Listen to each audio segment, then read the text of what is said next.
you're listening to, or maybe you're watching, it came from the radio. You know, this is Jennifer Louise Feldman, aka Dr. Feldy, aka L Man. I'm here with Justin Germain, who also has, well, at least one alter ego that we know of, Demitrios Lopez. Welcome. Thanks, Jen. It's just such a pleasure to be here. Thank you. Well, I'm excited because you seem to know a lot of stuff about the ancient Greeks and Latins that I haven't studied since like middle Okay, school or high school. So, sure. all right, we're gonna go right into it. So now on your website, you wrote, in quote, non-human sentient creatures, mer peoples inhabit the underwater kingdom of Itzel. Angels fly between their high towers in the sky-piercer mountains, and Cyclops served as guardians and keepers of the dragon pits before the vampire hunted the dragons to the point of extension or extinction, should be. Nineveh is bursting with these non-human sentient races, all very human-like with their own rich cultures and history. So, do you believe that mermaids, vampires, cyclops, dragons once existed or currently exist? So the very non-surprising, unsexy answer here is no. I do not believe that they ever existed. A context for the quote that's coming from the website is all about my book that was published back in July, Sigma Book One, Thumos Rising. You can search Thumos Rising on Amazon to find it. And again, it's a sci-fi fantasy mashup. And in that story, even though again, I'm kind of I don't even believe in ghosts. I'm Oh, actually wow. yeah, I'm an atheist, so I don't even believe like there's a lot of things that people believe in that I don't. I'm kind of maybe hard-nosed a bit in that regard. But in my fantasy world, Jen, I like to play. I've loved so many of these creatures and their interaction with Greco-Roman mythology growing up. Of course, with the popularity of things like Percy Jackson, Harry Potter, Game of Thrones, these kind of things. A lot of people are it's sort of becoming a little cooler, right? It's not just kind of the Mhm. nerdy things that Dungeons and Dragons people do on the weekends. It's sort of Right, like right. widely accepted in the culture. And so I just wanted to have a world where I wasn't limited with the kind of creatures and civilizations I could play with. And so we kind of have a smorgasbord of everything. I got it, got it. Ah, I was hoping you were going to tell me that you once met a mermaid or that No, maybe you although were a vampire. no, unfortunately, I love the sunlight too much to be a vampire. Although there's that TikTok trend right now about like the mermaids, and I don't know. I think my fiance said there was some like trend about mermaids being real on TikTok, but I remain unconvinced. I haven't seen the evidence yet.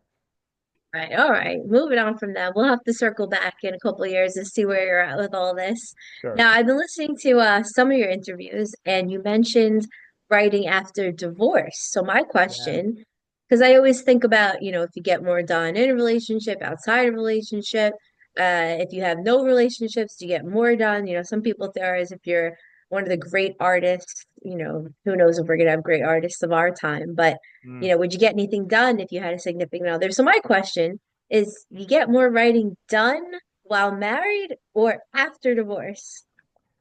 So I'm about to get married again pretty soon, so I'm hoping it won't affect my output, right? But okay, so I have a bit of an interesting answer on this. I think if you are married in a very good, strong, healthy marriage, I think you can be very productive in respect to your creative output. On the Hmm. other end, if you are just gone through a really nasty divorce, I think also there's potential there to just be blockbuster in respect to both your quantity and quality of output. I think some of that, Jen, is it's just I compare it like to Star Wars, right? So like if you're in a good relationship, I think you almost have the light side of the force, right? That's sort of energizing you and strengthening you, creating space for you to explore, your creativity. On the other hand, and I can just speak for myself, I mean, it was kind of a nasty divorce. So fortunately, it's behind us. But at that time, there was a lot of like late nights, and you can only watch Netflix so much, right, and listen to sad Taylor Swift songs. So at some point, you get to your computer, you start writing, and I will say, I mean, it was in some ways going through the divorce was kind of the impetus to finally push through to get the book published and get it out there, as opposed to just having the manuscript, which I'd had for a couple years at that point. A man who likes married who's coming back for more. Yeah, yeah. I mean, some people like marriage so much they get married like 10 times. So So maybe some you people can do. too. You know? Yeah, hopefully not in my case, right? But I don't know. I think there's something about believing. I don't know. I guess believing in love. And I heard a great stat one time. I'll say it's great. I guess depending on how it works out. It was by a hotshot divorce attorney up in New York, a guy named James Sexton. He said that something like up in like the high 80 percentages of people who get divorced or remarried again within 3 years. And I guess there's one way to look at that. It's like, well, I mean, have you learned anything since the last one? Um, Hmm. but also, right? I mean, just people believe in love, and I think that's again, when you are the right person, when you're with the right person, it can be a beautiful thing. Can be. So we're gonna move on totally now. Okay, you're a lecturer of both the ancient Greek and Latin, and Hmm. you said you noticed countless things that they, whoever they is, got incorrect in Gladiator movie. Yeah. Do you remember like what things Uh, were incorrect in that? Just Well, so curious. so yeah, these aren't maybe the greatest offenses, but they're the things that offended me the most. And to answer your, who are the they? Ridley Hmm. Scott, the producers of the film, I mean, the filmmakers, right? So, and I will say, I love the first Gladiator, hugely influential on me in so many ways. One Best Picture. I mean, it really was a classic, right? Even if you don't like it, I mean, I think it was just objectively a great movie. I delayed watching the second one about as long as I could because I'd heard of what it was going to be in, and I'm just like, oh, it pained me, Jen, to my soul. But okay, the two main things I'll throw out, one big one, one small one. The big one was the scene where they flood the Colosseum in the film, and they have Hmm. like sharks, and they have like this giant sea battle in the Colosseum. Now, this is somewhat controversial because there are sources about like gladiatorial sea fights. The Romans would have called them naumachia sea fights. That's literally from the Greek words brought over. But here's the key: they never mention them being in the Colosseum. So now there's some people that have speculated that perhaps they could have been in the Colosseum. But the other problem is, and I don't know if you've had a chance to go to Rome or if any of the listeners or viewers have ever been. If you ever go to the Colosseum, I've like when you been. look down, yeah, it's there's like compartments and there's rooms and there's all these things. When the Emperor Domitian took over, and he only took over about 20, 25 years after the Colosseum was built, he had all those rooms constructed to kind of make it like a circus type where you could bring like tigers and fighters up from the Mhm. floors, and they were like locker rooms and shower and those kind of things. Mhm. Well, you just couldn't have flooded that. The leaking just would have been too profound. There's just no way you could have done it. It would have been impossible. Now, Hmm. perhaps in that about 20-year window between when it was commissioned and dedicated under Titus, the Emperor Titus, that is, to when Domitian took over, maybe it's possible. But again, Hmm. there's no hard historical source for that, written source, and archaeologically, it just doesn't seem to line up. Oh, Interesting. so that was the one thing. That was the one thing that just really bothered me. The second thing is when they were doing the sea fight, they said it was the Battle of Salamis, which was the Trojans against the Persians. That's what they said in the movie, which is completely wrong. It would have been so easy to correct with a simple, Google search. It was the Athenians and the Greeks versus the Persians during the Greco-Persian War. And that's kind of significant because it was one of those Hmm. battles that saved Western civilization. I mean, we probably wouldn't be where we are today had the Persians won that one. Well, maybe they couldn't get the agents to sign off on. They had to pick a different group of people. Sure. I don't know. Who knows? Now, okay, so to your books. Now, who are your books for? Like, who's the demographic you think that would like the books the most? Yeah, that's a great question. At the end of the day, the books are for someone like me. The way the book started is I was a big fan of He-Man and the Masters of the Universe from the 80s, if anyone remembers that. And Hmm. as an adult, I went into a Barnes and Noble. I was looking for a He-Man book and I couldn't find one, right? And they have these things for like Star Wars and Star Trek and now they have these spin-off stories even for Harry Potter and Twilight and some of these other things. I couldn't find a He-Man book. And so I just went home and I said, okay, I'm going to write the He-Man book that I wanted to read. So it started out as fanfic, and then I eventually completely divorced it from that, made it my own thing. And now it's new characters, new stories, new mythology, all of that stuff. But I mean, the plot of the story and the overall arc of where the series is going is the same, right? So ultimately, this book is for children of kind of like the 80s, people that like that fantasy sci-fi collection, dragons plus spaceships, technology plus magic, people that like that kind of thing, that was the world that He-Man was in. If you really love the Robert E. Howard Conan stories, again, that was kind of like Game of Thrones before Game of Thrones, because it was that kind of Oh, hard okay. edge, kind of dark fantasy. You're gonna love this stuff. If you love the Zack Snyder take on Superman, like Man of Steel, Batman versus Superman, kind of the darker, edgier, kind of philosophical view on like superhero genre, you're gonna love this. I would say that's the primary group that it's for. Secondary, if you're someone that really got into either Game of Thrones or Harry Potter or Twilight, I think there's a place in these books for you because there are definitely elements drawn from that. And the overall arc of the series is going that direction. So, and I guess the final group I would say would be just anyone that like really loves history and just thinks it's kind of fascinating to see what would happen if you took ancient Greeks and put them in the same world with, say, the feudal Japanese or the Vikings, because all the civilizations in the story and in the series are based off historic civilizations. In that way, I kind of plagiarize a little bit from history, right? And so if you ever wondered what would happen if the Vikings ran into, I don't know, the Comanche Indians, for example, well, I don't know. You kind of read this book and you get at least my take on what how that would have played out. Very interesting. So you had to do a lot of research.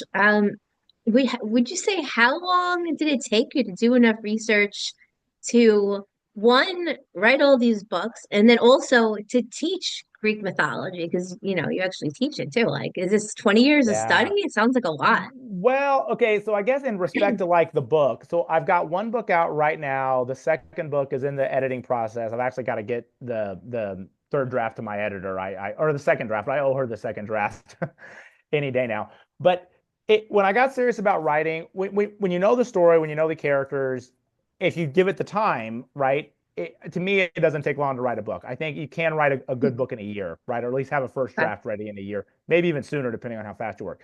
But now, Mhm. in respect to the broader, okay, how did you like creatively come up with this? How did you blend like just studying Greek mythology and how long does that take? I gotta say, Jen, it's really been a lifelong pursuit. I have just always been someone that was fascinated by stories. I mean, that could start even in Sunday school. You know, you hear something like Noah's Ark, and it's like, well, I don't know, why would God do that? And like, how does that Mhm. actually work, right? Just like, what's the moral behind the story? What's this really getting at, right? And then sort of overlapping that same kind of thinking on the Greek mythology. I just remember as a undergraduate at this point, 20 years ago, reading a book, Gates of Fire, about the Battle of Thermopylae. If anyone's ever seen the film 300, that's the battle Mhm. that it's the same battle that this book is based on. Just absolutely falling in love with the Greeks. And that was what, okay, I've got to learn all about the Greeks, and then I got to learn all about the Romans. And the next thing you know, I'm in grad school. So be careful the books you read, I always tell my students, because you never know what book might change the trajectory of your life. I was going to be a pro wrestler. That's what I was going to be. And now I'm teaching Latin and I'm writing books.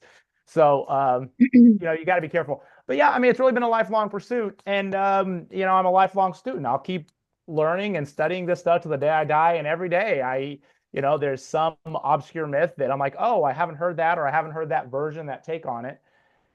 And it's just it really is kind of fascinating. And the fact that it's all originally written in a ancient language, a quote unquote a dead language, it Yeah. almost kind of gives it this like it's almost like this secret world, that only me and just a handful of others have access to, right? So it kind of gives it just a little bit of mystery appeal, if you will. Yeah, yeah. So, okay. Hopefully this won't stump you. I never want to stump anyone. I don't think it will. What are some ways in a few minutes, because we only have a few minutes left, that ancient Greek mythology, which you teach, relates to the modern world? So I believe that there are really difficult, useful, and beautiful truths that are out there to be known. And that it really benefits us both on the individual level and a societal level to know them and to practice them, right? But Hmm. sometimes people don't get it if you preach it to them in a sermon form. Sometimes they don't even get it if you could do a study. I mean, how many people read these studies, and who's actually conducting the study?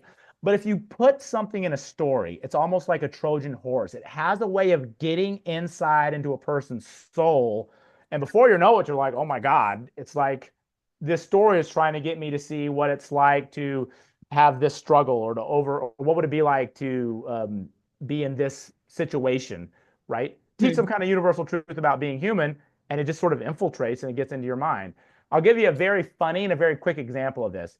So today in class, we were talking about the myth of Narcissus and Echo.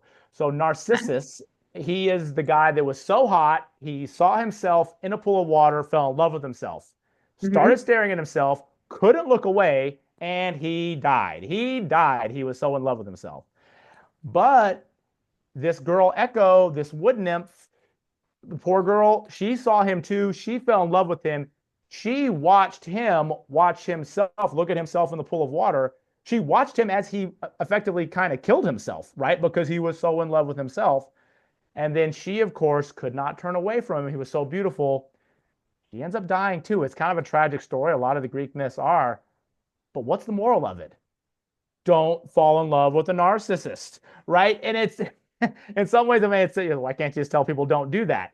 But I think in some ways, kind of actually having a story that kind of like subverts someone's guard, and they're like, oh, wait a second, you know what? My boyfriend actually does spend an awful lot of time, and he takes some of those weird gym pics, and I don't know about that. That might be a red flag. Yeah, it is.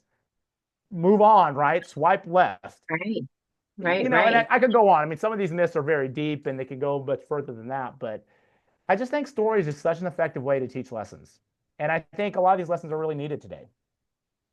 Yeah, and that reminds me of someone who the word narcissism and diagnosing someone as a narcissist is very, overused, but I Sure. do have someone that I diagnose as narcissist, and I don't think this person's happy unless people that are fans of him are dying. So maybe certain narcissists are just hoping and praying and needing people to be watching them all the time Right. and dying because of it. I don't Well, and know. that's and of course that's where the term narcissist comes from. It's from the Greek myth of Narcissus, and again, I mean, it's somewhat a cautionary tale. And I guess I would just one of the things that fascinated me when I really dug in deep and got in grad school and really, made it sort of my job to learn and to teach this stuff was, we really don't have any problems today that people didn't have a couple thousand years ago. Now, don't get me wrong. I mean, the stakes are higher. The weapons are deadlier. I mean, yes, that is true. In that respect, things are much different. But in respect to, okay, what are the best forms of government? How do you provide for human flourishing? What is Mhm. love? What is justice? Is there a place for revenge? I mean, all of these things were, I mean, you can read the Iliad and you Mhm. can get a very strong take on these things. And Achilles is struggling with that in the same way someone might struggle with it today in the contemporary world. So I don't know. The human animal hasn't, I don't think, changed all that much in 2,500 years. And, the Greeks were really smart. They figured, they asked a lot of good questions. And again, I just think there's so much we can learn from them. And you're only as smart as the questions you ask, or you're only as dumb as the Yeah, questions you ask, some say. And on sure. that note, Justin Germain, Demitrios Lopez, could you please tell our listeners, readers, where to find you, websites, social media? Right. So the website is dimitrioslopez.com. Dimitrios Lopez, all one word, spelled just like it sounds. Social media, you can search Dimitrios Lopez on Instagram, Twitter. On X, I'm just Justin Germain. I use my real name on that one. And I'm starting a YouTube channel pretty soon. And the YouTube channel is going to be very focused on the book series and the books. It will sometimes veer off into some history and some, culture, those kind of things, but mostly focusing on the books. And I'm actually reading one of my original short stories on the podcast at the end of our podcast, the YouTube channel at the end of this first season. But for the Instagram and the Twitter, that's a little bit different. Just you kind of get just a bit of me as a human on everything, right? Final thing, if you want to find the book, Sigma Book One, Thumos Rising, you can find it. Just go to Amazon, type Thumos Rising, spelled just like it sounds, and the book will pop right up. My antagonist is right on the cover. He's a vampire. He has purple eyes. If you see those purple eyes staring at you, it's a very haunting cover. You know you're in the right spot. And thank you for listening to It Came From the Radio. Back to the studio for more with Mark Torres.